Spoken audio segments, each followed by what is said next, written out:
عجیب تعبیر۔ امام ابن سیرین ایک زبردست محدث اور عالم ہونے کے ساتھ ساتھ تعبیر خام میں بھی حیرت ناک مہارت رکھا کرتے تھے۔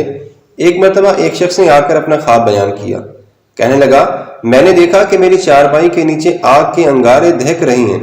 فرمایا، جا کر چارپائی کے نیچے کی زمین کھودو، خزانہ ملے گا۔ یہ شخص گھر گیا اور زمین کو کھودا تو یہ دیکھ کر حیرت اور مسرت کی انتہا نہ رہی کہ واقعی یہ جگہ خزانے سے بھری پڑی تھی۔ اتفاق کی بات دیکھیں کہ چند ماہ بعد پھر اس نے یہی خواب دیکھا کہ انگارے دہک رہی ہیں، اور جا کر شاید اس خیال سے کہ اس مرتبہ پھر خزانہ ملے گا، امام ابن سیرین کو دوبارہ جا کے خواب سنایا۔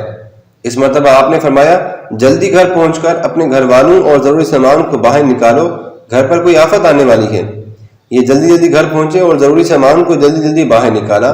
ابھی یہ فارغ ہی ہوئے تھے کہ اچانک گھر میں آگ لگی اور وہ مٹی کا ڈھیر بن گیا، وہ گر کر مٹی کا ڈھیر بن گیا۔ اب یہ لوگ حیرت زدہ تھے اور خود بھی۔ یہ عجیب ماجرا ہے کہ پہلے بھی امام صاحب نے اسی خواب کی تعبیر دی اور اسی طرح بھی، جس پر دوسرے لوگ بھی رشک کرتے تھے۔ اب یہی خواب جب دوبارہ آیا تو امام صاحب نے یہ بڑی ہولناک تعبیر بتا دی، اور دونوں حیرت ناک حد تک صحیح ثابت ہوئی۔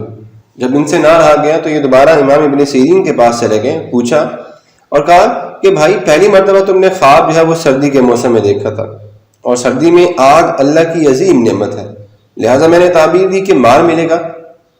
اور اب جو تم نے خواب دیکھا ہے یہ گرمی کا موسم ہے، اور گرمیوں کے موسم میں آگ رحمت کی علامت نہیں ہو سکتی، لہٰذا میں نے یہ جو تعبیر دی ہے یہ تمہارے سامنے ہی